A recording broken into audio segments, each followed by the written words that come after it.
NEC Section 230.71a states that each service shall have a sufficient number of disconnects to disconnect all ungrounded conductors. The interpretation of this code section is that each service needs to have enough disconnects to isolate all ungrounded conductors. In a scenario with a 400 amp meter socket feeding two 200 amp rated disconnects, with each disconnect then feeding a separate 200 amp main lug-only panel, the setup can comply with code. Each disconnect is responsible for disconnecting all ungrounded conductors feeding its respective 200 amp panel. Therefore, the configuration is acceptable because each disconnect effectively isolates its associated panel. The final determination hinges on consulting the latest version of the National Electrical Code and local electrical codes, as these regulations can vary. The specific requirement of Section 230.71a is about ensuring that each service has the ability to disconnect all ungrounded conductors. In a residential setting with a 400 amp service, it is common to split the service into multiple smaller disconnects and panels to distribute the load throughout the house. To provide additional detail, let's consider some important aspects of electrical installations in general.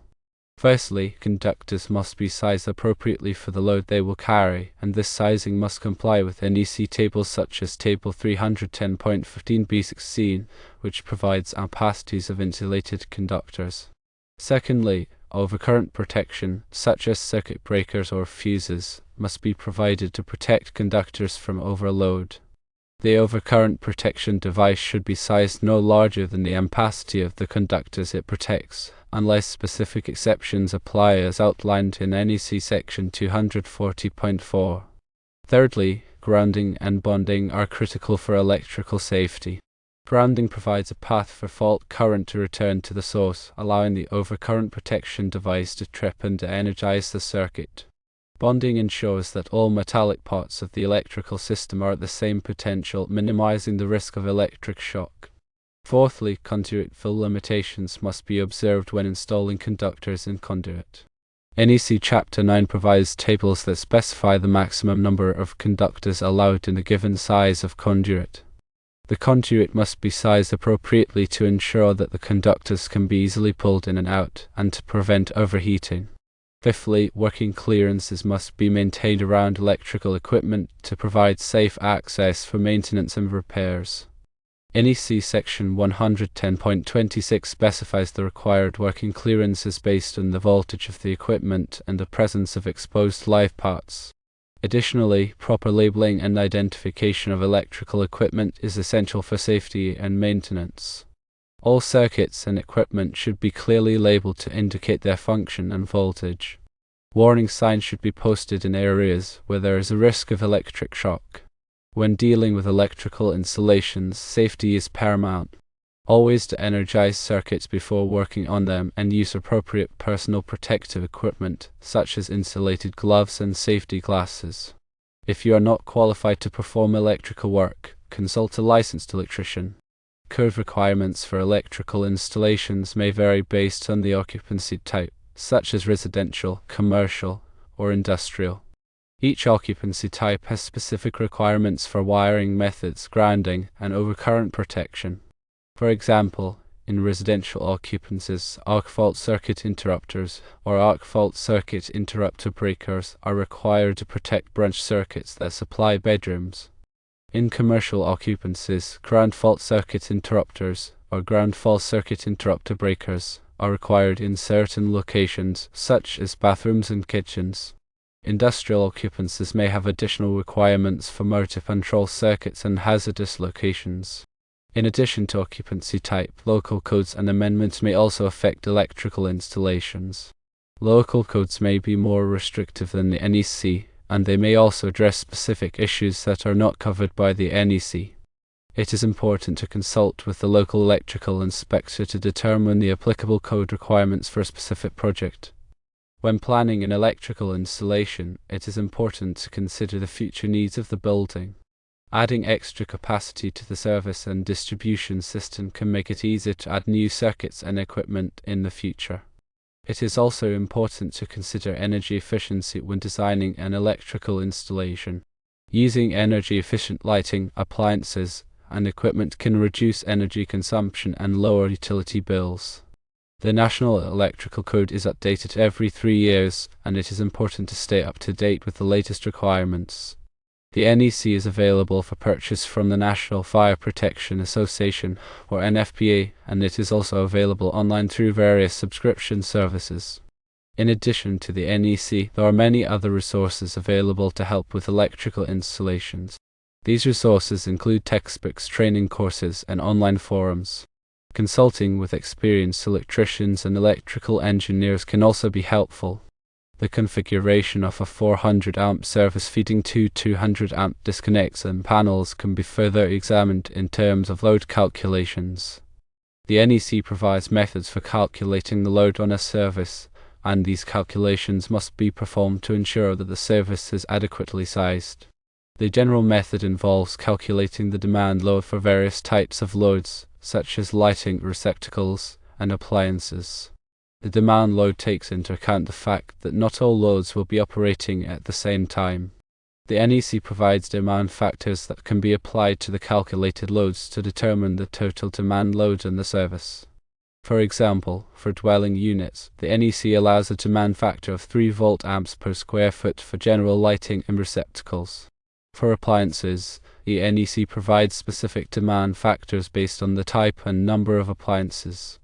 After calculating the demand load, the service conductors and overcurrent protection must be sized to carry the calculated load.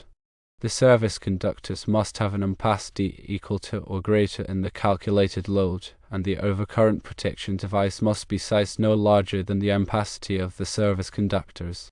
In the case of a 400 amp service feeding two 200 amp disconnects, the load calculation must be performed for each panel separately. The load on each panel must not exceed the rating of the panel or the disconnect. If the load on either panel exceeds the rating, the service must be upgraded or the load must be reduced. In addition to load calculations, voltage drop must also be considered when sizing service conductors. Voltage drop is the decrease in voltage that occurs as electricity flows through a conductor. Excessive voltage drop can cause equipment to malfunction and can also reduce the efficiency of the electrical system. The NEC recommends limiting voltage drop to 3% for branch circuits and 5% for feeders. The amount of voltage drop depends on the length of the conductor, the current flowing through the conductor, and the size of the conductor. Larger conductors have lower voltage drop. To minimize voltage drop, it is important to use conductors that are adequately sized for the load and the distance. The NEC provides tables that can be used to calculate voltage drop. The installation of a 400 amp service requires careful planning and execution. It is important to consult with qualified professionals such as licensed electricians and electrical engineers to ensure that the installation is safe and compliant with all applicable codes and regulations. The design of the electrical system should also take into account the future needs of the building, and it should be flexible enough to accommodate changes in the load. The use of high-quality materials and equipment is essential for a reliable and long-lasting electrical system. Regular maintenance and inspections are also important to ensure that the electrical system is operating safely and efficiently. These should include checking connections for tightness, inspecting conductors for damage, and testing overcurrent protection devices. Finally, let us reiterate that while a 400 amp service split into two 200 amp disconnects and panels can be permissible under the NEC, it is crucial to consult the latest version of the code and local amendments, and to perform thorough load calculations to ensure that the installation is safe and compliant. The use of qualified professionals and high-quality materials is essential for a reliable and long-lasting electrical system. It is also important to consider energy efficiency when designing an electrical installation. Using energy-efficient lighting, appliances, and equipment can reduce energy consumption and lower utility bills. These measures include using LED lighting, installing occupancy sensors to turn off lights when rooms are unoccupied, and using programmable thermostats to control heating and cooling systems. In addition, consider using energy-efficient appliances that are Energy Star certified. Energy Star appliances use less energy than standard appliances, and they can save you money on your utility bills. Another way to improve energy efficiency is to install a solar photovoltaic, or PV, system on the roof of your building. Solar PV systems convert sunlight into electricity, and they can significantly reduce your reliance on the grid. Solar PV systems are becoming increasingly affordable, and they are a great way to reduce your carbon footprint. Regular maintenance and inspections are also important to ensure that the electrical system is operating safely and efficiently. Regular maintenance includes checking connections for tightness, inspecting conductors for damage, and testing overcurrent protection devices. Inspections should be performed by qualified professionals such as licensed electricians and electrical engineers. These inspections can identify potential problems before they become serious, and they can help to ensure that the electrical system is operating safely and efficiently. In addition to safety and energy efficiency, it is also important to consider the aesthetics of the electrical installation. The electrical system should be installed in a way that is visually appealing and does not detract from the overall appearance of the building. This includes using concealed wiring, installing flush-mounted outlets and switches, and using decorative lighting fixtures. The electrical system should also be designed to be flexible and adaptable to future needs. This includes adding extra capacity to the service and distribution system and using modular components that can be easily reconfigured.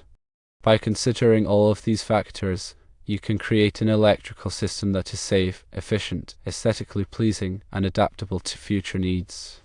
Remember to consult the latest version of the NEC and local codes, and to use qualified professionals for all electrical work. To reiterate and expand on the NEC requirements, one must consider the requirements for service entrance conductors. The service entrance conductors are the conductors that run from the utility company's transformer to the service disconnect. These conductors must be sized according to NEC Table 310.16, which provides ampacities of insulated conductors based on their size and insulation type. The ampacity of the service entrance conductors must be equal to or greater than the calculated load on the service. In addition to ampacity, the service entrance conductors must also have adequate mechanical strength to withstand the stresses of installation and operation. The NEC specifies minimum sizes for service entrance conductors based on the size of the service. The service entrance conductors must also be protected from physical damage. This can be achieved by installing the conductors in conduit or by using armored cable. The service entrance conductors must be properly grounded and bonded. Grounding provides a path for fault current to return to the source, allowing the overcurrent protection device to trip and to energize the circuit. Bonding ensures that all metallic parts of the electrical system are at the same potential, minimizing the risk of electric shock. The NEC specifies detailed requirements for grounding and bonding of service entrance conductors. These requirements must be followed carefully to ensure a safe and reliable electrical system. In addition to service entrance conductors, the NEC also contains requirements for panel boards. Panel boards are the distribution points for electrical circuits. They contain circuit breakers or fuses that protect the individual circuits from overload. Panel boards must be sized according to the calculated load on the circuits they serve. The panel board must have enough spaces to accommodate all of the required circuit breakers or fuses.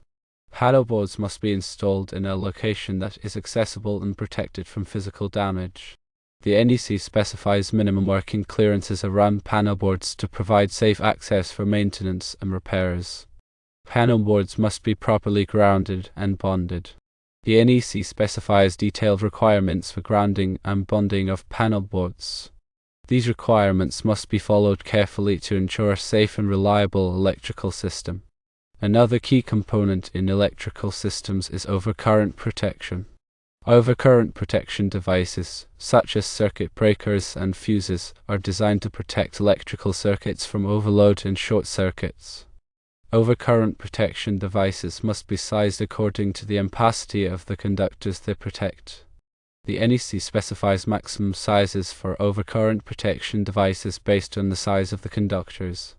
Overcurrent protection devices must be installed in a readily accessible location. The NEC specifies requirements for the location and accessibility of overcurrent protection devices. Overcurrent protection devices must be properly labeled to indicate their ampacity and the circuits they protect.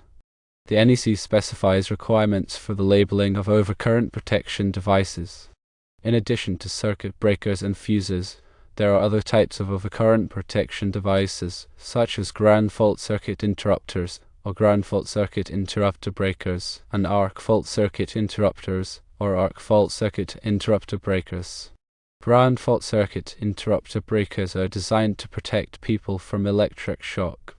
They detect small amounts of current leakage to ground and trip the circuit before a person can be injured. Arc fault circuit interrupter breakers are designed to protect against electrical fires. They detect arc faults, which are a common cause of electrical fires, and trip the circuit before a fire can start. Ground fault circuit interrupter breakers and arc fault circuit interrupter breakers are required in certain locations by the NEC. These requirements are designed to improve electrical safety and reduce the risk of electric shock and electrical fires. The selection of appropriate wiring methods is crucial. Wiring methods refer to the types of cables and conduits used to run electrical circuits. The NEC specifies different wiring methods for different applications. Some common wiring methods include non-metallic sheathed cable, or NM cable, rigid metal conduit, or RMC, electrical metallic tubing, or IMT, and flexible metal conduit, or FMC.